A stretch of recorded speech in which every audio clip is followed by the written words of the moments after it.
राज्यसेवा मुख्य परीक्षेसाठी ethics, integrity and aptitude म्हणजेच नीतिशास्त्र जो काही GS4चा विषय आहे तो अत्यंत कमी वेळेमध्ये चांगल्या पद्धतीने तयार व्हावा आणि परीक्षेमध्ये डायरेक्टली इंट्रोडक्शन, बॉडी, कन्क्लुजन या फॉर्मॅटमध्ये लिहिता यावं यासाठी जे सगळेजण आतुरतेनं वाट बघत होते, तर तो आता जी आपली वाट आहे बघण्याची वेळ त्या ठिकाणी संपलेली आहे आणि इथिक्स मंत्राचं आपलं इंग्लिश बुक जे आहे ते आता मार्केटमध्ये सर्वदूर अवेलेबल झालेलं आहे. आणि नमस्कार, स्वागत आहे सर्वांचं आपल्या MPSC एक्झाम मंत्राच्या प्लॅटफॉर्मवर. आणि काय झालं की जशी प्रिलिम झाली किंवा आधीपासून मार्केटमध्ये हौशे गवशे नवशे सगळ्यांनी त्या ठिकाणी पुस्तकं भलेही काही कॉपी पेस्ट केले, काही AI जनरेट केले, कसे तरी पुस्तकं त्या ठिकाणी आणले आणि बऱ्याचशा विद्यार्थ्यांना उत्साहामध्ये बऱ्याच जणांनी बरेचसे पुस्तकं पण त्या ठिकाणी वाचले. पण विद्यार्थ्यांनी नंतर येऊन भेटल्यानंतर ज्या प्रतिक्रिया दिल्या होत्या, मला त्यावेळेस वाटलं की आपण काहीतरी याच्यावर मार्ग काढला पाहिजे की सर फापट फसारा खूप दिलेला आहे. म्हणजे हे पुस्तक असं वाटतं की काय करायचं नेमकं, म्हणजे उत्तर लिहायचं कसं काय. 10 मार्काला प्रश्न येणार आहे, मॅक्स आपण 150 ते 200 शब्दामध्ये उत्तर लिहू शकतो आणि एकेका टॉपिकवर 7-7, 8-8 पानं त्या ठिकाणी दिलेत आणि असे थेरॉटिकल दिलेत की नेमकं इंट्रोडक्शन कसं करायचं, बॉडी कशी लिहायची, त्याच्यामध्ये कुठले पॉईंट्स आणायचे, एक्झाम्पल कुठले टाकायचे आणि कन्क्लुजन कसं करायचं हे कळतच नाहीये सर. म्हणजे साधारणतः फक्त असं झालंय की काहीतरी कॉपी पेस्ट इकडचं तिकडचं आणलं आणि पुस्तक तयार झालं. त्यामुळे बऱ्याचशा विद्यार्थ्यांमध्ये गोंधळ तयार झाला होता आणि थोडंसं काही विद्यार्थ्यांमध्ये भीती पण निर्माण झाली होती की सर डिस्क्रिप्टिव्ह पॅटर्न मध्ये आमची तयारी होईल का, आणि जर या तयारीने आम्ही पेपरला गेलो तर आम्हाला लिहिता येईल का, आणि जर ते लिहिलं तर त्याला मार्क पडतील का. या सगळ्या अनुषंगानं त्याच्यावर एक चांगल्या पद्धतीनं काम करून आपण इथिक्स मंत्र नावाचं पुस्तक त्या ठिकाणी आणलेलं आहे. आणि मला 100% अपेक्षा आहे ज्या पद्धतीनं विद्यार्थ्यांनी आपलं पहिलं पुस्तक 2022च्या अनालिसिसचं ज्या पद्धतीनं भरभरून प्रेम दिलं होतं, त्यानंतर आपण बघितलं करंट मंत्राची पहिली एडिशन काही दिवसात आउट ऑफ स्टॉक झाली होती. त्यानंतर इथिक्स मंत्राच्या आधी आपलं इंटरव्ह्यू मंत्र 360 डिग्री ते पण विद्यार्थ्यांना खूप आवडलं होतं. आणि आता त्यातली पुढचं जे काय व्हर्जन आहे ते म्हणजे इथिक्स मंत्रा, हेही विद्यार्थ्यांना त्या ठिकाणी प्रचंड आवडेल अशी मला त्या ठिकाणी निश्चितपणे अपेक्षा आहे. या पुस्तकाच्या बाबतीमध्ये जसं मी तुम्हाला सांगितलं पार्श्वभूमी, सगळ्यात याचं एक वैशिष्ट्य खासियत म्हणजे काय की रेडी टू राईट फॉर्मॅट मधलं कंटेंट. म्हणजे जसं आता रेडीमेड आजकाल तुम्ही उपमा वगैरे बघितला असेल, पॅकेट फोडलं, गरम पाणी टाकलं, झाला उपमा तयार. अशा पद्धतीनं वाचलं कंटेंट, पुढे प्रश्न आला डायरेक्टली लिहिता आलं पाहिजे, या पद्धतीनं आपण त्याला डिझाईन केलेलं आहे. निश्चितपणे मला माहिती की काही काही बाबतीमध्ये नवीन विद्यार्थ्यांना काही कन्सेप्ट अजून माहित नाहीत, त्यासाठी आपण त्याच्यावर एक कोर्स पण लॉन्च केलेला आहे. त्या कोर्सच्या माध्यमातून खूप डिटेलिंग आपण करणार आहोत. पण अल्टिमेटली आता 25ची परीक्षा आहे किंवा पुढे येणारी 26ची परीक्षा आहे, याच्यामध्ये आपल्याकडं फार कमी वेळ आहे आणि कमी वेळेमध्ये 250 मार्कांना जस्टिस देण्यासाठी आणि परीक्षेमध्ये एक्झॅक्टली काय पाहिजे ते लिहिण्यासाठी देणारं पुस्तक मार्केटमध्ये आता अवेलेबल झालंय.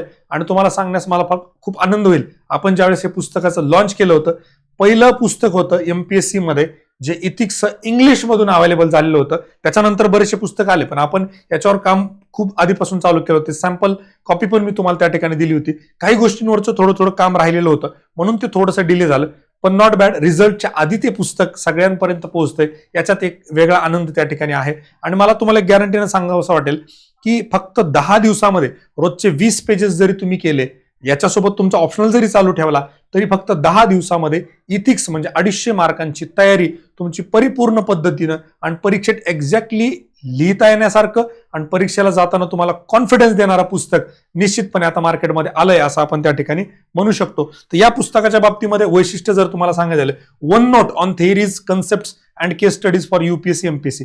वन नोट हा काय भानगड आहे, एकाच ठिकाणी तुम्हाला सगळ्या गोष्टी दिलेल्या आहेत.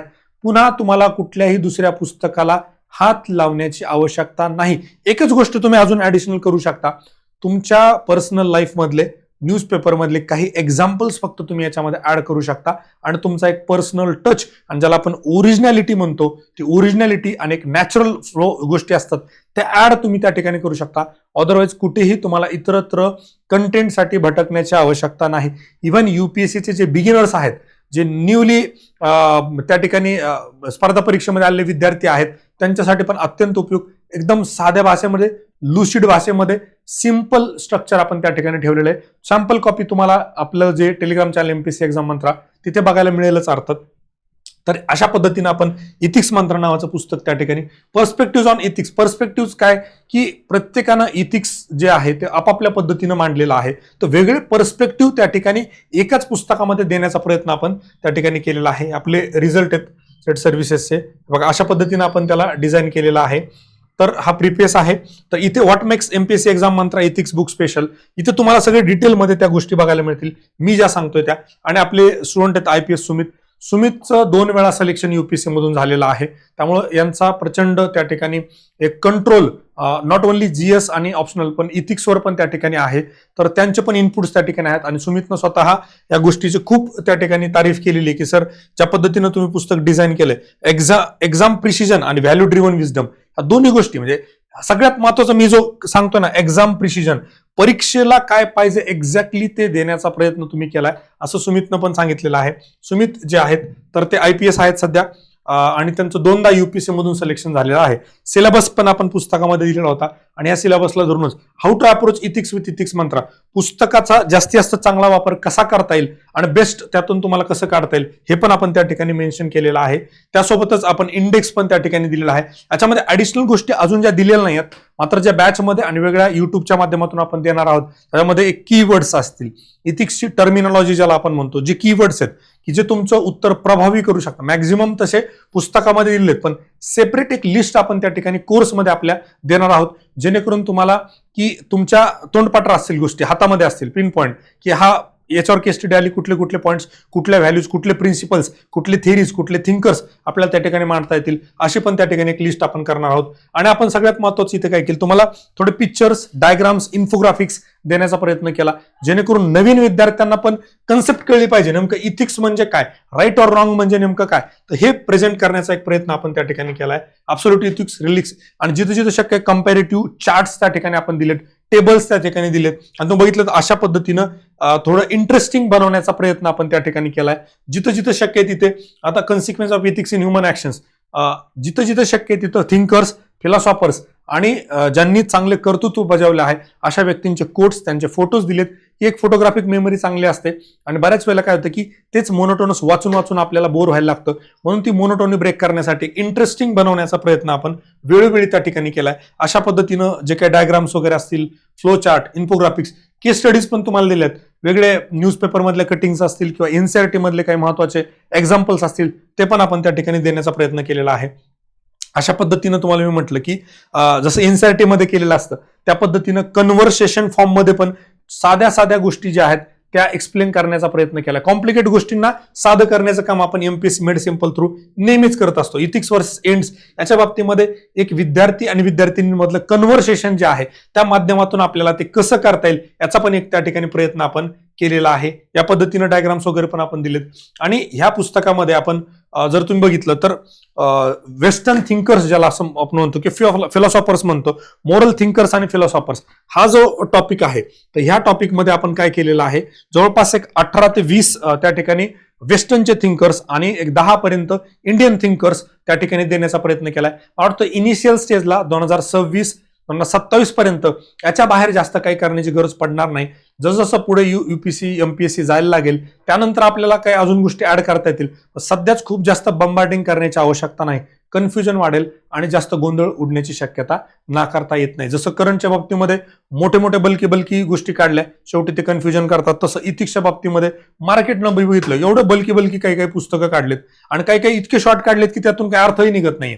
त्यामुळं व्यवस्थित एक परिभाषा ज्याला आपण म्हणतो एक लँग्वेज लुसिड, सिंपल आणि आपल्याला सहजतेनं समजेल अशा पद्धतीनं त्याची मांडणी आपण त्या ठिकाणी केलेली आहे. इथं बघितलं तुम्हाला मी म्हणलं केस स्टडीच्या बाबतीमध्ये एक जवळपास 10-12 थीम ज्या आहेत आपण डायरेक्ट पुस्तकातच कव्हर केल्या.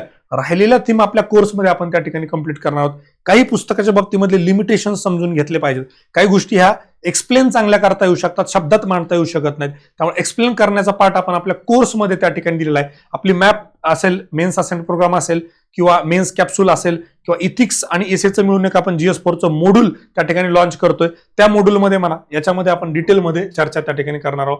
7 स्टेप मंत्र for case studies, case studies कशा लिहायच्या, नेमकं त्यात काय करायचं, 7 स्टेप फॉर्म्युला आपण त्या ठिकाणी दिलेला आहे.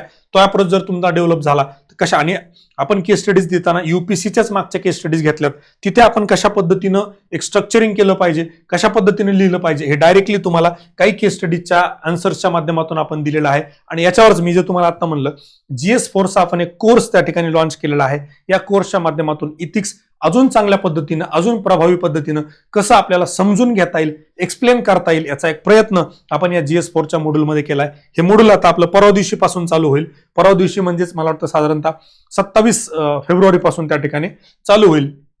आणि याच्या बाबतीमध्ये अजून एक गोष्ट तुम्हाला सांगावीशी वाटते की आपण याच्यामध्ये हळूहळू असे इन्फोग्राफिक्स पण त्या ठिकाणी ऍड करणार. आता अजून एक इंडियन फिलॉसॉफर मध्ये आपल्याला ऍड करता येईल, ते म्हणजे संत गाडगे महाराज जे आहेत किंवा गाडगे बाबा जे आहेत, त्यांची दशसूत्री जी आहे, तर ती पण आपण दोन्ही इथे बघा तुम्हाला इंग्लिशमध्ये बघायला मिळेल, इथे तुम्हाला मराठीत बघायला मिळेल. महात्मा गांधींचे 7 सीन्स याच्यावर ऑलरेडी युपीसीनं प्रश्न विचारला. मी ज्यावेळेस मेन्स दिली त्याच वेळेस विचारलेला होता. 7 सीन्स जे आहेत इंग्लिशमध्ये, मराठीमध्ये.